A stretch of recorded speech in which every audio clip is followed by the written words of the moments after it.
So as you can see, hydration isn't just about quenching our thirst. It's about optimizing our performance head to toe. We experience 1,000 waking minutes on average every day. How are you spending yours? I'm Dr. Wendy Bazilian, and you're listening to 1,000 Waking Minutes. I can't wait to connect with you here with practical ways to eat well, move daily, and be healthy, to optimize every waking minute you live for a happier, healthier life. Thank you for sharing some of your waking minutes with me today. Let's get started. I'm saying yes to better days, yes. I'm on my way, yes. It's gonna be okay, yeah.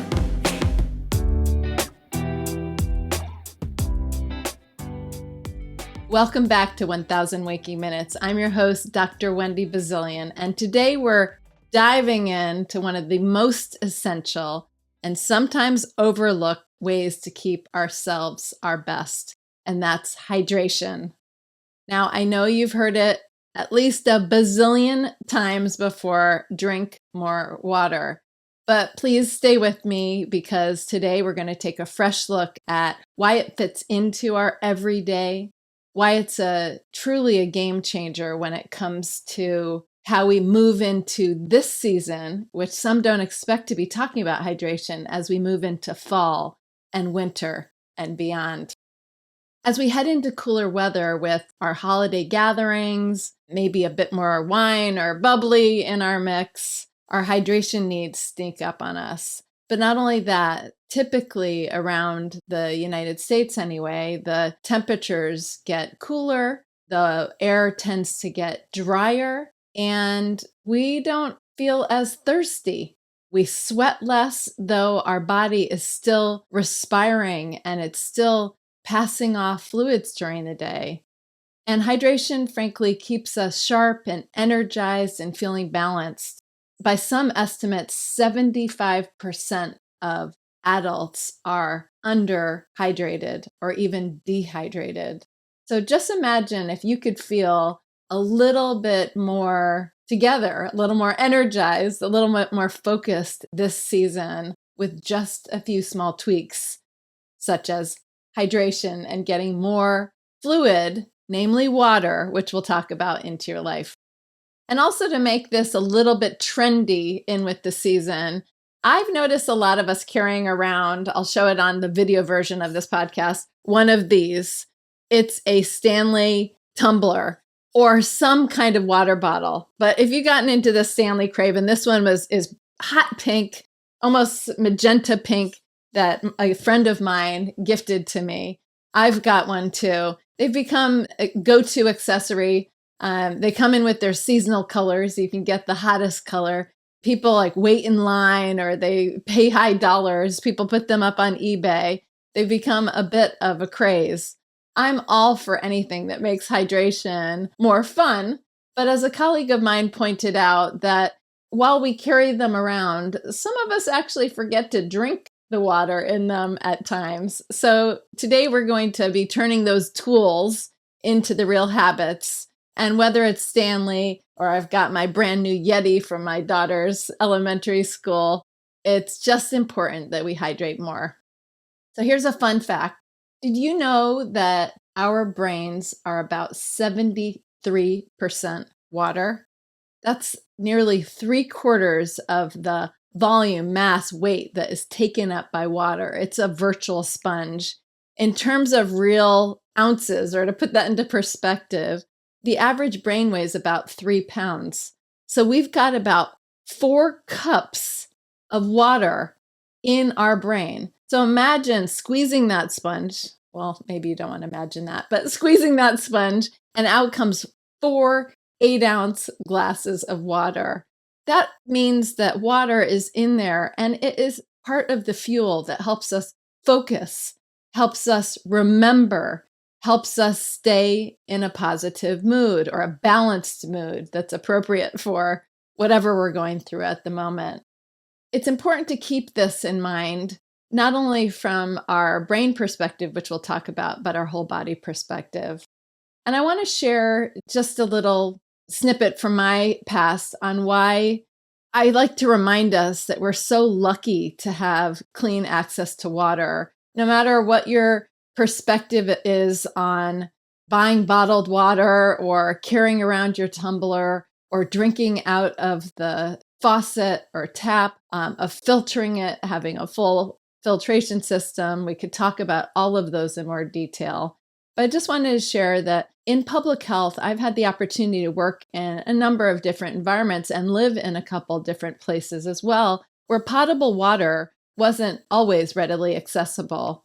My first real experience was in Central America when I was studying abroad for a long semester. I was there about 8.5 months in Costa Rica, and I was traveling over spring break with a friend. We went to a little island that we got to by boat in Panama, and the water hadn't arrived. The potable water hadn't arrived that was brought in all by bottles. For the duration of my time there, I relied on getting water sources from other things like fruits and vegetables, which is great, from juices, and yes, from soda. I had to because that was the water source, and water's so critical. In fact, right down to brushing my teeth. I brushed my teeth, get this one, with soda. Don't recommend it, but when you're brushing, we're more about creating the scrubbing effect, and we needed a little rinsing agent. Quick tip there. You can't keep your lips closed when you've got soda and activated with toothpaste in your mouth because it becomes an explosion, which I experienced the first night right onto the bathroom mirror. But that's not the only experience that I had. Later, when I was doing my master's research, I received a grant to study in Northeast Brazil. And I worked with a grassroots street theater group in a very, very poor area, very passionate, loving area, family-centered area, but a very, very poor area in Northeast Brazil, very interior in the state of Ceará. And there, the community did not have safe water all the time. And in fact, this grassroots theater group, which were members of the community, were working to re-educate the community about safe feeding of infants. It was a place where infant and maternal mortality was very high. And they're re-educating about the value of breastfeeding and how it can be not only a wonderful, but safer alternative, because what was happening is many times the non-potable water was being used to mix with formula, or the non-potable water was being ingested in ways creating diarrheal diseases and other serious conditions. So this topic, as you can see, clearly hits home for me, considering that we can live for weeks without food, and food insecurity is another big topic that I care very, very much about. You can only survive for a few days without water. It's that important. It's scary to think about, but there's great news. We do have access, and there's so many reasons to refocus your attention toward hydration. So let's raise our glass or a tumbler or even your trusty coffee mug as we dive into the surprising benefits of hydration today. We'll explore some tips. We'll bust a few myths, hopefully some positive ones here, like the truth about coffee and the role in hydration, and even tackle an age-old question about your glass half empty and half full that I'll come back to later in the episode. And maybe we'll just be happy to have the glass. So that's the spirit we're bringing to today, appreciating the simple things that can make a big difference in our 1,000 waking minutes. So before we dive into the amazing benefits, the ROIs on hydration, let's answer the question. So how much water do we really need each day? The old 8-ounce cups a day is definitely a bit outdated. I'm sure you've heard that. It was a good rule of thumb at one time, but now we have even more evidence and more research to support not only the roles of hydration, but how much we really need.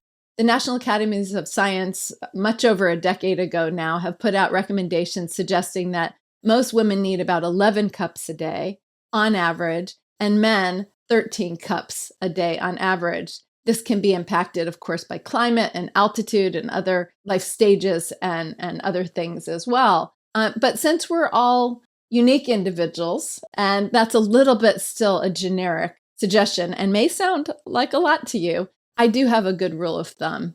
If you take your weight in pounds and you divide it in half, that's about how many ounces a day you should aim for. So at 150 pounds, that would be about 75 ounces, or about 9 cups a day. If your scale weight is 200 pounds, that would be about 100 ounces a day, or around 12 cups of water a day. And yes, I know it seems like a lot, but given the role that water plays in the body, and maybe I'll convince you to do a little bit more than you did yesterday. And to put it into perspective, there's a lot of good news around this, because the way you can meet your water needs is not only through plain water. So your the water recommendations allows for other things to fit. So the next question is, does it count? I'd like to tackle that does it count debate. Yes, your morning coffee, your tea, even your greens drinks, your smoothies, they all count toward hydration.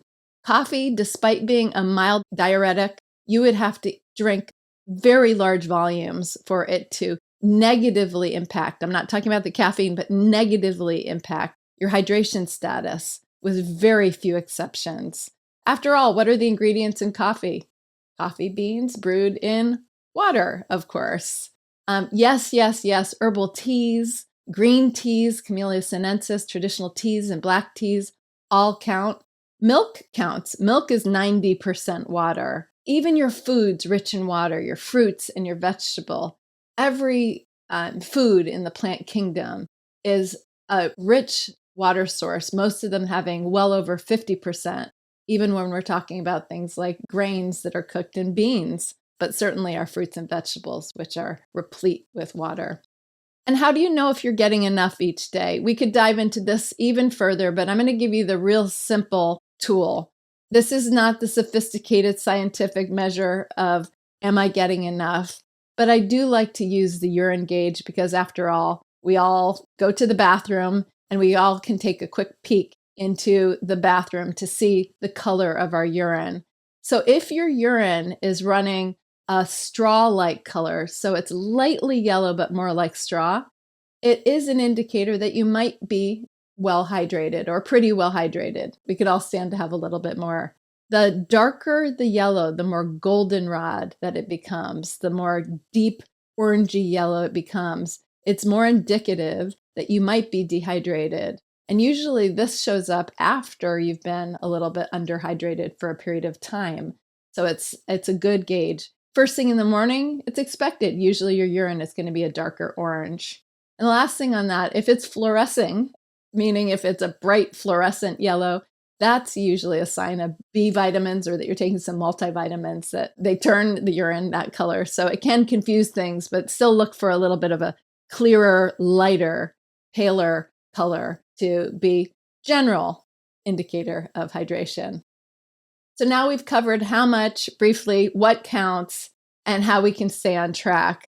Let's talk about why it matters. This is the key to every episode, is to give you the evidence, dabble in the science a little bit and the returns. Hydration provides some surprising benefits, and it's so much more than quenching your thirst. It can elevate your health in ways that you may not expect.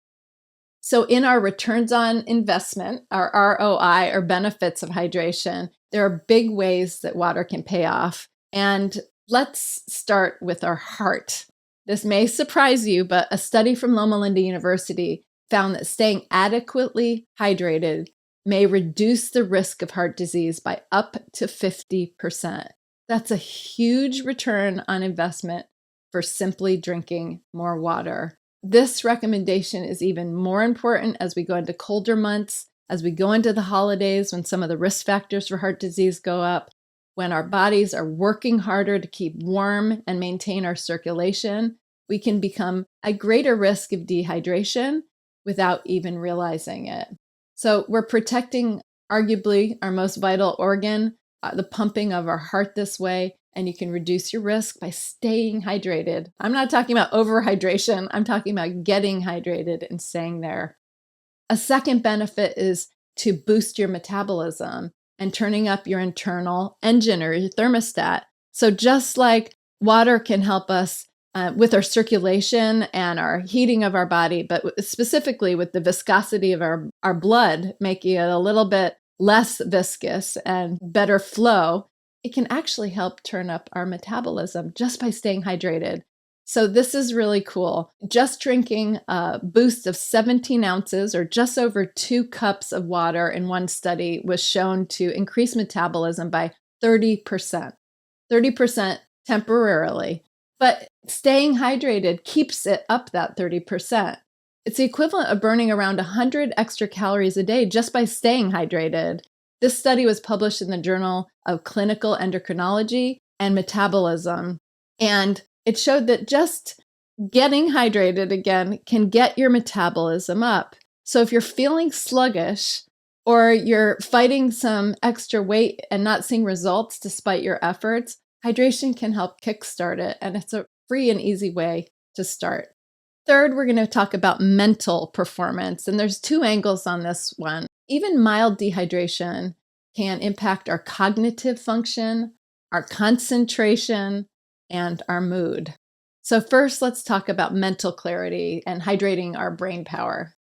As I mentioned earlier, and I will probably mention again because I find it so stunning to think about and hopefully very convincing, 3/4 of our brain is water. We are one big sponge up there inside our skull. So even the mildest dehydration can cause brain fog and make it harder to focus. One study published in Nutrients found that hydration also can help improve memory, alertness, and overall brain function. Now, I know a lot of listeners have already written in and said, talk to me about the brain. What are ways that I can help preserve my brain or slow the declines of aging? And hydration is one of them. It may not seem so obvious, it may not seem so sexy, but my goodness, if you think of what the brain consists of in terms of its core volume, then you can certainly understand. The second brain-related benefit is mood. So I call it avoiding the grumpy zone. Even a 1 to 2% drop in hydration can affect our mood. We may not think of it as our first go-to either, which is the thing that's incredible. It's something that's the easiest thing that you can pick up and try, but you may not think of it as the first go-to when you're in a grumpy mood. Research from the University of Connecticut, where I hail from, I didn't go to UConn, but I grew up in Connecticut, found that people with mild dehydration were more likely to feel irritable and tired. So as the days get darker and colder and the holiday season ramps up, this could be a secret weapon to stay cheerful and calm, or at least help balance our emotions and mood so that they're more appropriate and in relationship to what's really going on. And given that this time of year does require juggling so many responsibilities and so much going on, our holiday shopping, our family gatherings, our work, and our personal year-end deadlines, hydration can play a critical role in helping you maintain that focus and the energy. So it can help you keep your edge, your mental edge, and your mood in check. And that's like a win-win that I want to be sure to emphasize and hopefully be more happy and content as you do it. Next is another type of performance. We talked about the brain performance. Now it's physical performance. And this may seem like the most obvious go-to. You think about athletes who are hydrating or rehydrating after an event, or if you exercise to drink your water. But the reason that water is so important is to hydrate, to rehydrate, and to help fuel our muscles and be the vehicle of the nutrients and fuels to pass in and the byproducts to pass out. And hydrating can also help with muscle cramps, or maybe avoiding them, in other words. So if you've ever experienced muscle cramps or fatigue during a workout, dehydration could be one, if not the culprit. Proper hydration ensures that your body maintains electrolyte balance. It can help shift and transfer in the important electrolytes that help with the passage and the pressure inside and outside the cells. It's also essential for the preventing of cramps, especially when we move to the colder months. Again, where muscles can feel tighter. So hopefully one take home is like, I always think about hydrating in the spring and summer or when I'm sweating, but really we're bringing it into these months on purpose. So we know from watching athletes that hydration is important. You see that. Also, if you've ever served in one of our branches of the military, and thank you if you have, or if you know someone who has, there is something in the Army and in the military branches called water discipline. It's a real priority. It's a priority because we need to keep everyone alert, focused, and performing both physically and mentally on the job. And it's an important job. Now I'm going to shift to a serious health concern. Hydration can significantly impact stroke risk. I mentioned heart disease risk reduction before, but in order to impact stroke risk, and there's been a number of studies, but 2 just came out this last September about watching what you drink, with some pretty stunning numbers and results that came out of it. In 2 studies that were just published this September in the Journal of Stroke and the International Journal of Stroke by the same team, it looked at a study called Interstroke of over 27,000, individuals. It was a case control study, and it's a global or many regions study, which makes it interesting. And what this study, what Interstroke overall looks at, is the healthy lifestyle choices, diet and physical activity, other things that can impact stroke risk, because we know that hypertension is the most important risk factor for stroke. This really looks at the lifestyle factors that can impact stroke. And Interstroke is one of the largest international studies on this topic. So the researchers first found, good news, protective role for water, tea, and for coffee when drank in moderation, for coffee in particular. However, the less good news is they found increased stroke risk with fizzy drinks, including sodas, but not just sodas, and also with fruit juice. And I'm going to talk about fruit juice in just a moment, because not all fruit juice is the same. So first, water. There's a protective role that the researchers have seen in other studies as well. A higher water intake of at least 7 cups per day showed a protective effect, reducing the risk of ischemic stroke. That's the kind that causes tissue death from lack of oxygen getting to the area. And it underscored the importance of consistent hydration throughout the day. And then they looked at, that's 7 cups a day, by the way, 7 cups or more. So toward your 11 or 13 cups, or if you use that rule of thumb I mentioned before. When they looked at tea reduced stroke 18 to 29%. So that's really good news. And black tea had the highest percentage risk reduction, interestingly, like English or Earl Grey tea. But green tea as well, drinking 3 to 4 cups of green tea a day was linked with a 27% lower chance of stroke. So really between effectively 18 and 29% risk reduction from drinking tea, which is very good news. They did comment and see that when people added milk, however, to their tea, that it actually took away the risk reduction when it comes to stroke. So I'm not saying that adding milk inherently to tea is all bad, but it has been shown that adding milk to tea will sort of decrease or block some of the antioxidants. And when it comes to stroke risk, the risk reduction was not seen for that from adding the milk. And they did look at that. Now with coffee, it was good news with a little bit of caution. The research found that drinking more than 4 cups of coffee a day increased risk of stroke by upwards of 37%. That's a lot. However, less than 4 cups a day, there was no impact on stroke. So other studies, as you've probably heard, have looked at coffee and health benefits. And there's usually sort of an incremental climb. It's not just caffeine related. There are phytochemicals and other great attributes of coffee. This one sort of put a cautionary note on the dose, on not more than 4 cups if you're looking at stroke risk. And now the not so good news. Regular consumption of carbonated beverages like fizzy drinks, whether they had sugar or were artificially sweetened with non-caloric sweeteners, and fruit juices was associated with higher risk of stroke. Fizzy drinks in particular, both again, the sugar sweetened and the artificially sweetened, such as a diet or zero sugar versions, were linked with a 22% increased chance of stroke. And the risk sharply increased with 2 or more of these fizzy drinks a day. It showed an increased risk of intracranial hemorrhaging That's the type of stroke that causes bleeding. And the risk was higher in women, especially who consume fruit drinks, which I'm going to get to next. So fruit juice was the other one that showed increased risk of stroke. Not all studies on fruit juice have shown the same, and the researchers did mention 2 other quality studies, big studies. In this case, drinking fruit juice increased the risk of this bleeding stroke by 37%. That's a high number. The researchers noted that, there was a lot of products marketed as fruit juice also, and they all sort of fall into the same camp in regard to this, the way that they measured the diet and asked the participants in food recall about fruit juice.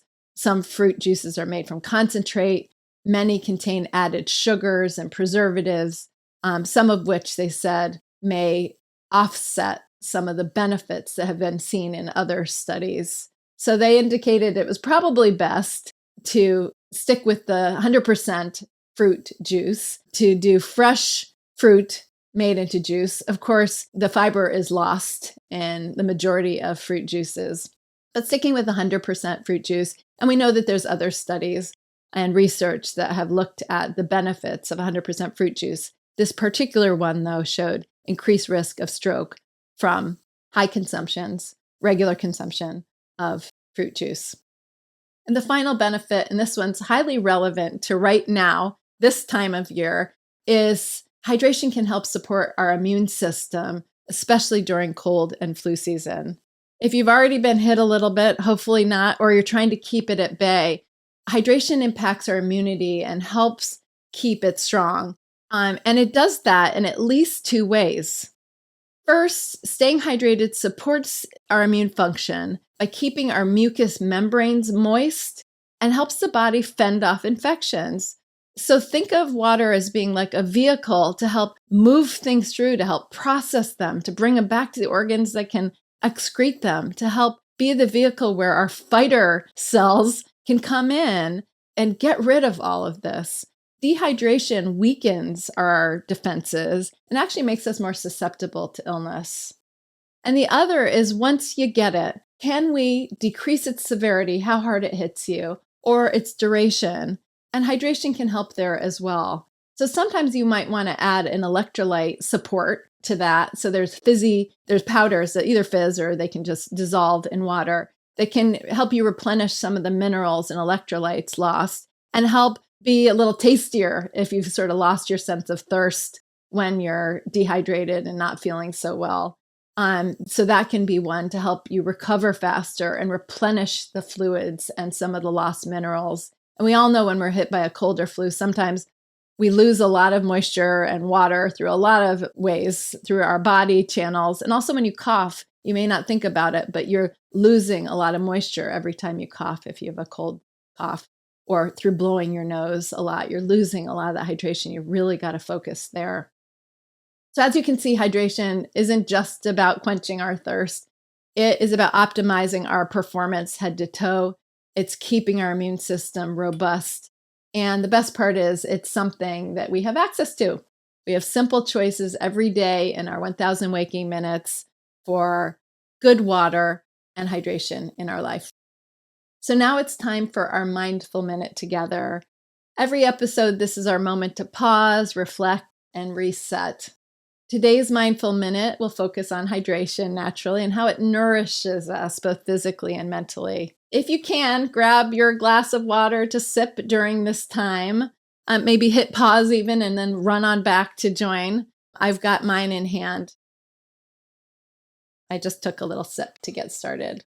So first, check in with your posture. Let's get us set up for our mindful minute, and then I will let you know when we officially begin. Sit comfortably, your shoulders relax. Take a deep breath in. Slowly out. If it feels right to close your eyes, please do so. If you're driving or multitasking as you listen, no worries. Just follow along mentally if you can. Or maybe just take that minute off if you're multitasking. Maybe you can't join, but if you can't close your eyes, that's not a problem. This is really a minute about us slowing down together for a moment and sharing a mindful, getting our mind involved minute. Okay, now let's begin. As you take a sip of water and you take in the water, think about it like breath, bringing your attention to how it feels, cool, smooth, refreshing. Imagine how water travels down your throat and spreads throughout your body, nourishing every cell. And with every breath, picture the hydration reaching your skin, your brain, your muscles.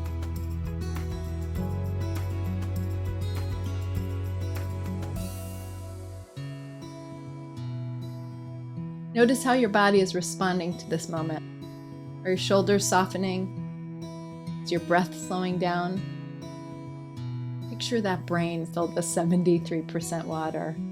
It's that sponge that's soaking in everything you need to stay sharp and clear. Take one final breath in.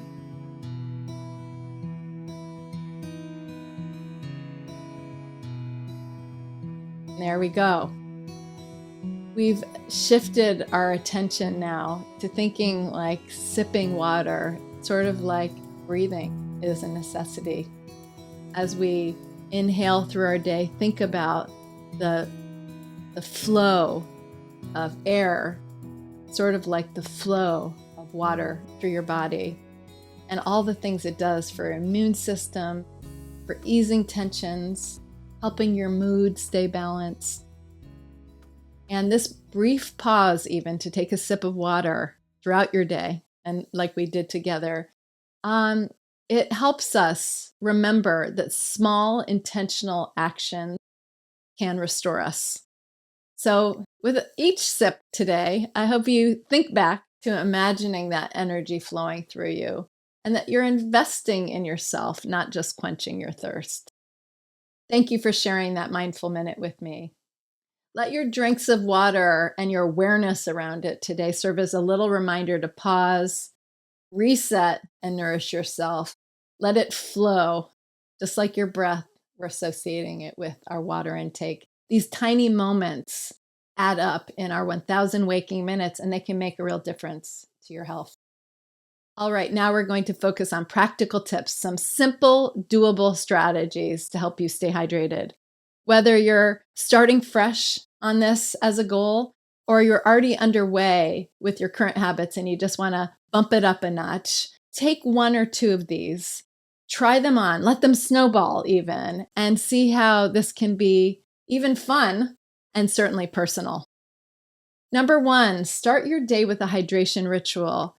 I can't underscore this one enough. Start your day. Place a glass or carafe by your bedside or wherever you go first and take a drink. Think of it as your body's wake-up call, giving your cells a splash of attention. It helps you immediately replenish some of the fluids lost for the night, and it gets your metabolism started.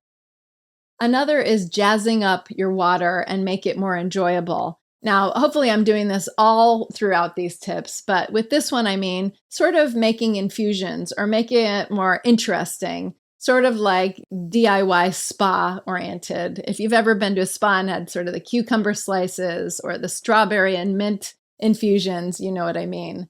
So try slicing lemon. You can even find seedless lemons today, which are great, or some fresh mint in your water. Try a splash of 100% juice so it both colors it and adds a little bit of flavor if you wish. I have lots of different concoctions because I love doing this myself, of ways that you can make it water. It's almost 100% water, but you might infuse it with something to make it a little bit more special, little twists and flavors. Third, use electrolytes when you need them. If you've just had a big workout or a travel day, or maybe a big festive night out where you've had a little bit more to drink or a little bit more dancing than usual, sometimes an electrolyte drink can be your sort of secret weapon. Not only you could do it before and certainly after, but look for options when it comes to that. Some of these sort of electrolyte options have some artificial ingredients or they have zero sugar. And that's fine if you are looking simply to add some flavor. But if you're looking for real rehydration, believe it or not, a little bit of sugar, a little bit, I call it the Goldilocks amount of sugar can really benefit. In fact, the World Health Organization, the oral rehydration formula, this is the thing that around the world is used in populations for rehydration when people are in the hospital, when people are dehydrated in regions where dehydration is rampant. A little bit of sugar actually helps the electrolytes and helps the water retain better in the body. So the small amount of sugar, yes, I just said it, not only might make it taste nice, but it actually can help rehydrate and retain water better. There's a number of options out there on the market that have sort of this formula in them, but not all. So it is important to sort of recognize that a little bit of sugar can go a long way.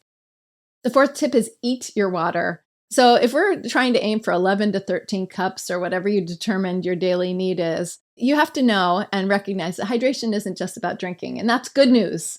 We can add water-rich foods through our meals. So think of soups and salads as another way to get water. Our berries, our cucumbers, our oranges, our watermelon, of course. These foods give you hydration and lots of nutrition, antioxidants and those phytochemicals, the vitamins and minerals, but they're a really double effect by giving you hydration. A simple bowl of berries, some vegetable soup added to your meal or as a snack. These can be delicious and hydrating. Fruits and vegetables are 70 to 97% water on average. Even cooked beans has more than 65% water. Pretty remarkable. So it's like sneaking in extra water without even trying. Make your water bottle a constant companion. So you've probably seen, our latest hydration obsession, everyone carrying their favorite tumbler. I just got my new one I mentioned before, from my daughter's elementary school with the logo on it. There were like 4 or 5 different options in different ways you could carry your beverages with the logo on it, which is kind of cool. But everywhere you look, someone has one of these giant, colorful cups with the perfect handle that gets us thinking about water. And I'm all for it, but you've got to drink it once you have it. So don't let them just sit around. Use them and find a tracking system. So this might be a part 2 or maybe a separate tip altogether. Find a tracking system that works for you. There are hydration apps where you can track your water. There are bottles that sort of have timestamps on them. So it says what time to drink each amount of water so that you get your water over the course of a day. You can set alarms. You can do Post-it notes, anything that you can do to remind you to drink it.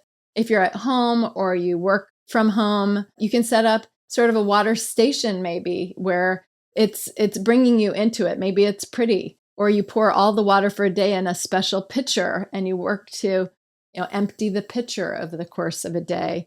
But some way that you can track yourself to give you a nudge to keep sipping throughout the day, because it is important to sip and drink throughout the day, not just chug at one time. That will send you running to the bathroom and not be the best for your hydration.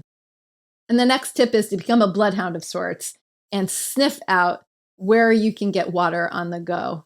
Now that water is top of mind in hydration, keep your eyes peeled in airports for those filling stations, places where there are crafts that you can refill. Find the places when you're traveling where it's easy to become and to stay hydrated. Have your tumbler, keep it cool and refreshing. Make it part of your accessories. Next, in line with being aware of hydration this week, maybe set yourself to a 7-day challenge. If you're up for a little adventure, try 1 week. And another tip, maybe enlist a friend at the same time so you can keep yourselves on track and honest and have fun with this. And I'll post in the show notes what that might look like. But maybe day 1 is calculating your daily water needs. And day 2 is adding more hydrating foods and making a list of the hydrating foods that you already enjoy and how to build more in. Day 3 could be trying some different types of waters. And day 4 could be making sure you're finding a tracking system. So you don't have to take this all on the very first day. You could do one thing a day to increase water. So it's not just like, oh, I have to drink more. Now let's go chug-a-lug. But you can take this systematically and find your flow. So again, I'll post a simple 7-day challenge, the thematics of that, up in the show notes so that you can see what that might look like for you. And finally, here's a very practical tip. When you're next in your kitchen where you can measure a cup, and I mean an 8-ounce cup in a liquid measuring cup, measure it out, and I want you to do 2 things. First, pour the 8-ounce cup into your familiar and favorite mugs, glasses, tumblers, wherever you drink from, your common vessels in your house, and see what a cup looks like in those glasses. You might be surprised to see that the cup that you call a cup holds 1 cup or 1.5 cups or more. You might see that it seems easier than you thought, that maybe you're consuming more than you thought, or oops, I really gotta bump things up a notch. But you can never achieve the goal if you don't know what you're already pouring and doing. So that's first. And second, I think this is super helpful personally. I just did it again before the episode, so I know my numbers. And my clients have told me also that this is helpful for them as well. Pour 8 ounces measured into a cup, and then count how many gulps or sort of regular sips that it takes to take down the whole cup. Not fast, not big gulps. You're not trying to win any races here. But this can be a very helpful way in counting how many it takes to help you keep track on the go when you're monitoring your intake. I'm around 7 to 9 drinks when I'm really drinking down a full cup, and everyone is different.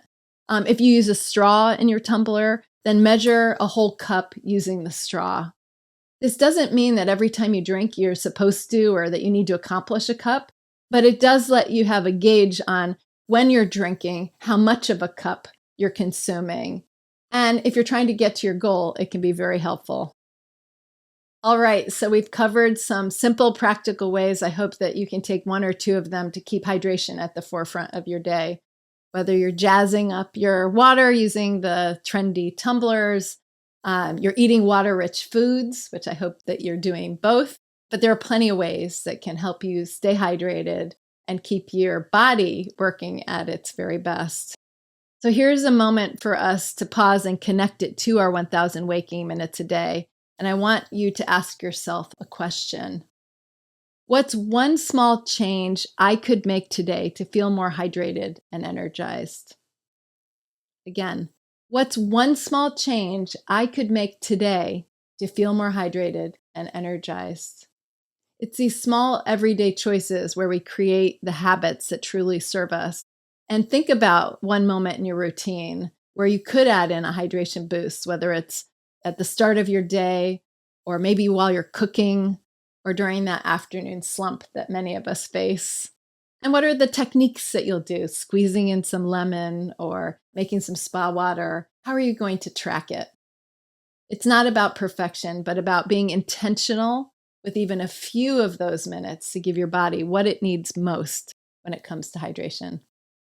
Well, we've sipped our way through another episode uncovering the power of hydration in ways that go far beyond just quenching thirst. Today, we explored how something as simple as water can fit into our days and lift our energy, boost our moods, and even support our immune function. This is perfect timing as we enter the colder months. With the drier air, our immune systems are working a bit harder, and we're all upcoming on the holiday festivities around the corner. Hydration can be an easy and powerful way to stay balanced and healthy. It's amazing to realize that by adding just a few extra sips in your day, you can feel better, think more clearly, even reduce the risk of things like stroke. And back to that glass, half full or half empty, that we've all heard about before, and I mentioned at the beginning of today's episode. Well, this whole talk about hydration reminded me of a beautiful exchange from a favorite book in our household called The Boy, the Mole, the Fox, and the Horse by Charlie Mackesy. At one point, the mole asked the boy, "Is your glass half empty or half full?" The boy simply replies, "I think I'm happy to have a glass." I love that. Because sometimes it's not about how much is in the glass, but being grateful that we have one at all, and it's ours to fill. And as we go through these waking minutes together, isn't it wonderful to appreciate what we do have?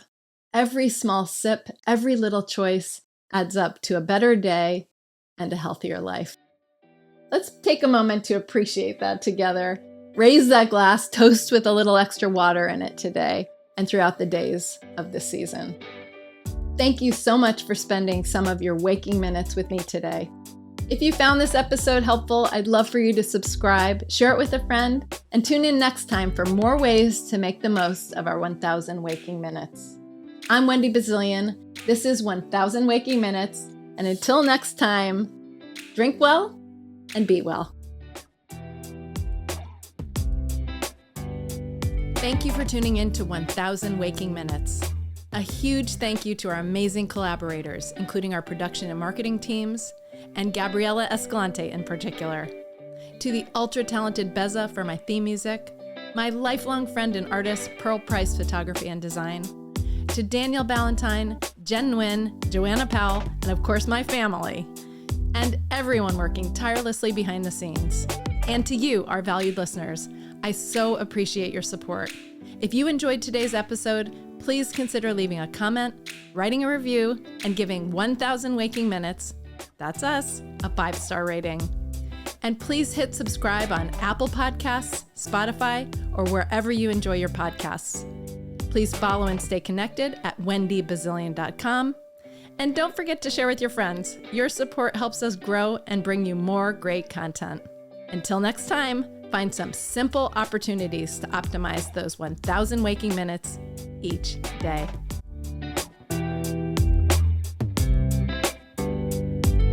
I'm saying yes